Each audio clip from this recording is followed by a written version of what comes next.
So your experience then led you both to come together and create the MSP finance team. So now moving away from the, preparing for exit and what to expect as a person, I'd like to talk a little bit about the technical components of it, if we could. So, thinking about those, the obvious, are your chart of accounts ready? Are you financially mature for what's going to happen? I think that is a big part of it. Like I know at Evergreen, we look at things like, all right, what are the different types of revenue you have, recurring, reoccurring, the ad hoc stuff? How efficient are you at delivering those? And a lot of this leads to valuation, and this is where you guys come in, right? Mm-hmm. Yeah, absolutely. Sorry. Yeah, please share. Now's your time. I guess probably the place to start here is around the difference between, are you building a business to retain, or are you building a business which you plan to exit from? And the spoiler alert here is that they're one in the same thing. So if you're building the business to operate and run sustainably and profitably without the owner's involvement or interference, then actually you're going to end up with a more saleable asset at the end that's going to have a higher value. And for Adam and I, we very much advocate taking some of that corporate best practice, but making it appropriate and accessible to the SME end of the market. So you mentioned chart of accounts, and we've actually developed a simplified chart of accounts that, funnily enough, has kind of the categories that you were alluding to, but no more than it needs to have in order to be able to report a number and articulate to a buyer, to all those interested shareholders and leaders within the business, exactly what the financial performance of the business is. And once you've got chart of accounts and you're managing the day-to-day position of the business, monitoring and managing it, you can then start to look ahead rather than backwards from yesterday, last quarter, last year. Now we can start to look at what tomorrow, next quarter, next year, 10 years looks like, and that's really the budgeting process, which is a predicted future possibility of what your chart of account, what your P&L, balance sheet, management accounts would look like in the future. And it's the bit that you can skip over and not do as an SME business owner, and you can fall back to the sort of hustle stage of just relying on, is there enough money in the bank account? Do I feel flush at the moment? Of course, cash flow is always important in any size of business, but the only measure it can't be, and having being able to articulate the performance today and the future performance of the business is key to having a deliberate outcome. So yeah, if you're running the business to that standard, to a financially mature level, then you're going to be naturally M&A ready, because Evergreen or other buyers are going to come along and they're going to ask some questions. You're going to say, yep, I can give you that answer. And they're going to say, well, what about for this period? Yeah, no problem. What else would you like to know? So yeah, that's the basics of what Adam and I are advocating and helping MSP owners achieve. And just to add to that, what we're seeing in the market is, which is a bit of a surprise actually, is that it's not just the smaller MSPs that are struggling with this. Some of the larger ones as well, 5-10 million level type MSPs, not getting true management accounting information, not knowing really how much profit they're making month to month, making guesses, not really utilizing the data they should have, or they're just struggling to retain finance staff. Same as any recruitment challenge, right? Engineers, guess what? It's the same thing in the finance world. So bookkeepers come for 3 months, leave 6 months later, whatever it is. You know, bridging that gap between a bookkeeper level and an FD level, very difficult to do. So there's all these sorts of challenges built in, and yeah, it's just absolutely fascinating, because we always find generally there's something we can help someone with. Yeah, I had to smile through a lot of that because I've done implementations of systems with a lot of MSPs, and I was always blown away that, like, you really can't measure a company by how many employees they have or what the revenue is. It's the maturity, because I've seen smaller businesses, 750K, million EBITDA businesses doing 5 million, and like complete disarray operationally. Another one be completely mature at the same size, and like I've walked in super intimidated, walking into a really big company. Oh man, it's 150 people here. Oh my gosh, what am I gonna offer to this? And I realized, like, wait, you're running this thing worse than the small one. Like, what is going on? 100%, like, 100%. how did you get here? Yeah. Like, and it's, you know, a lot of, you know, it's just lightning in a bottle. You know, it was like right timing, right place, right people when they got there, and now they're like, we need a system to get in place now so we can continue to scale this. So, you know, it's like the maturity. Well, let me ask you this then. So, having done this for as long as you have, and how does this impact valuation of the business? Well, I think it's going to have a huge impact on valuation, both in terms of the likelihood of getting to a scale where there's a sufficient volume to deliver the valuation back that the owner wants, but also once you're at that, and you know, take your example of a 500,000 business with 750 as an EBITDA. You know, the valuation is going to be X, and let's say for that size business, for argument's sake, it's five times. So if we got 5 times and the business is immature, and if we just take some examples of what immaturity might look like, they may have poor contract health. They may have No predictability in sales. I see that a lot, right? Yeah, so sales might be totally reliant on the owner, rather than a delegated team that's self-sustaining.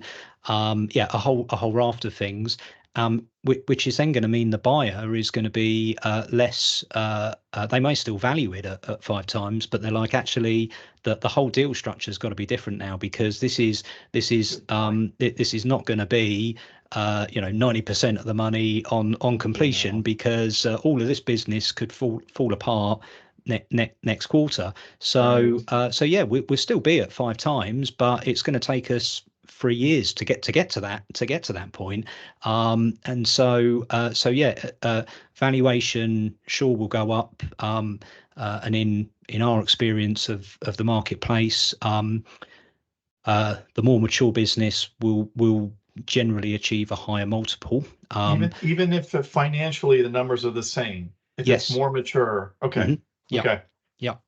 And so yeah, but why wouldn't you? Because if you've got a business that's generating 750 EBITDA, don't you want to protect that just for next year and the year after? You know, regardless of selling it, you don't want to leave 250,000 out on the pavement and hope no one comes along and takes it. You know, you want to secure it, whether you're selling or keeping. The other aspect here, I was just going to say, Craig, is that this is very much a shop window, and you know, because the first pieces of information you get as a buyer are going to be financial, and so the way they're presented, the accuracy, detail, the quality, all of those things are indicative then, or start to tell you something about that business, don't they? And if they've got that component well structured and sorted, the chances are the rest of the business is going to be the same. If it doesn't look right, if there's something about it that looks a bit amateurish, hang on a second, what else is amateurish here? So I think for us, it's again the key piece here. That's the first thing that any buyer is going to be looking at. They're going to want to know those financials, and so to the extent that they are professional, you know, and professionally prepared, and you know, there's accurate data going back three years at least. You know, it's gonna bode well for that overall M&A journey, I would say. Yeah, and you brought up a good point, Daniel. Oh, go ahead, Daniel. You were saying. I was just going to say, in terms of actually the flow of the process. So those first early conversations, the buyer and the seller are, well, they're negotiating from the point they say hello to each other, or their eyes meet across the room. They're already negotiating. But if the initial indication of value is based on numbers that then turn out to not be solid, then it's only going to lead to a negative unraveling of the deal further on, and that's to be avoided. You know, you'd rather know. You'd rather have surety of value all the way through, so rather than give someone the opportunity to beat you up on price later on when they uncover lots of nasties. You know, you'd rather get the true vision now and not waste anyone's time if it's not going to be right for either party. So yeah, and if there's one thing that our industry, this IT services industry, is good at, it's talking, right? So like, I hear people sharing their number. Oh, I got this much, I got this much, and then people tune in and go, oh, I'm the same size business, I should get that much. And like, that's why it's important to understand, like, it's going to be different for everyone based on all these factors. And then you brought up a really good point that I think a lot of people miss, because they focus on, what's my total enterprise value? What am I going to get? What's the top number? Deal structure. It's like, wait, hold on. What are the terms of this deal? Like, how much cash are you getting? Is there an earnout component? Is there an equity component? Like, what are you guys' thoughts on how much people should value just what the makeup of the deal is? Adam, if you could. Well, I mean, yeah, and I think this is where this comes back down to what I was saying earlier about understanding the why behind it. So you kind of need to understand what do you want your role to be following this? Do you want to stay on in some capacity? Do you want to walk away into the sunset immediately? Something in between? You know, how much do you want up front? How much, you know, you need to, would risk potentially based on performance? So there's the number, plus there's the deal structure, and both work together. And so I think this is about, again, going through that process of trying to understand what you want, and there's a non-negotiable list. You know, what is it that you're not going to negotiate? And so, but I don't think there's any right or wrong here. It's what's personally appropriate for you. I guess that's what I'd say. Dan, any thoughts on that? Yeah, agree really. You know, I'd say that the deal structure is possibly more important than the top line value. But the minimum cash on closing has got to be, that's probably the key number. Everything else is then individual tolerance, approach to risk. You know, for example, you talked about equity being part of the structure rather than, you know, as an alternative to cash, or you know, providing a loan to the buyer, and again, various other methods that were eloquently presented in Sydney's presentation, by the way. And so you got to have, as Adam says, you've got to have your red lines, but accept that there's you know, beauty is in the eye of the beholder. There's going to be a range here. There is no absolute. There's no Parker's price guide like there is for used cars. A business is worth what someone's prepared to pay for it, and their situation will have a significant impact on what the deal structure is, what their ambition is to buy, and so I love the term you used earlier, like lightning in a bottle. On if all the stars align, that 5 times valuation can actually be 8 times Right. if you're taking a portion of it in equity, and there's an earn out and lots of other, and the actual on completion cash is a smaller sum. So I think again, buyers and sellers have got to be aware that this is a capitalist economy we're working in. There is no absolute definition of value and price. So yeah. Before we get to final thoughts, I do want to say like something that's kind of I became aware of that I guess maybe is common thought, but I'll say it. A lot of buyers sometimes don't even have the financing. Like it's like someone going and shopping for homes. It's not even pre-approved yet, right? Like so when you do have a buyer come along, you got to kind of question like, where are you getting the funding? Do you have it already, right? Before you get far into it, because I've talked to people that are like, yeah, I'm like 4 months into a 2-month due diligence. I wonder what's going on.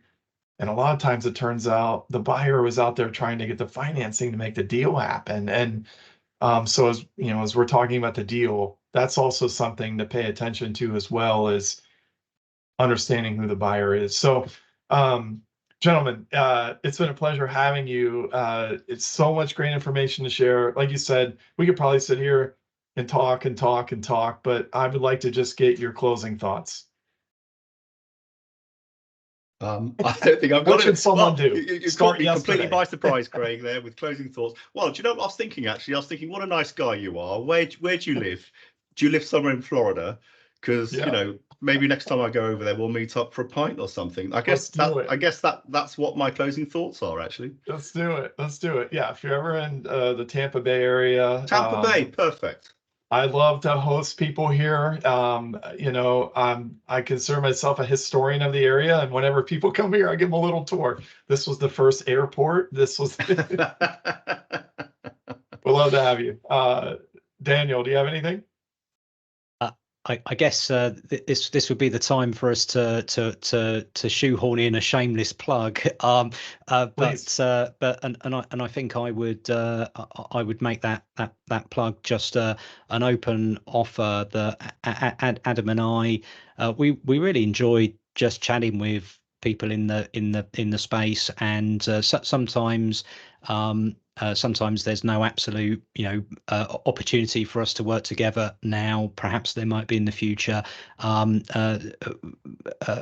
People buy from people, and we really value a lot of the relationships we have across the marketplace and the community. So I just encourage people to reach out, find us on LinkedIn. We're always up for a chat and a giving of our time. Please don't be afraid of getting in touch. There's no silly questions. So what's your website if people want to find you? Yeah, mspfinanceteam.com. And then if they want to see you in person, or are you out at industry events, they can find you there, right? Yeah, we we're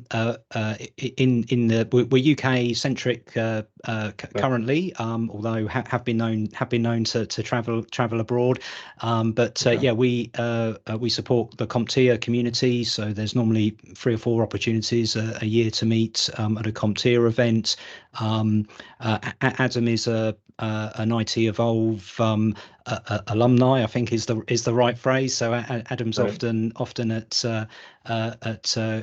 ConnectWise events, and also we're part of the Tech Tribe, and I actually coordinate the London monthly meetup. So that's something that people can come along to, and we also put on our own events. I mentioned the motorsport sponsorship angle. Having found it pretty difficult to get sponsorship, I found it a lot more enjoyable to be a sponsor, and so we work with the British Touring Car Champion of 2022, Tom Ingram, and we put on events for MSPs to meet and network and learn. So yeah, keep an eye out for those on our social media. All right, gentlemen, thanks for joining, and those tuned in. You heard it here. If you are looking at what's going to happen next, how do I start to prepare? Reach out to the guys at MSP Finance Team. Thank you for joining. Thanks for having us, Craig. Thank you.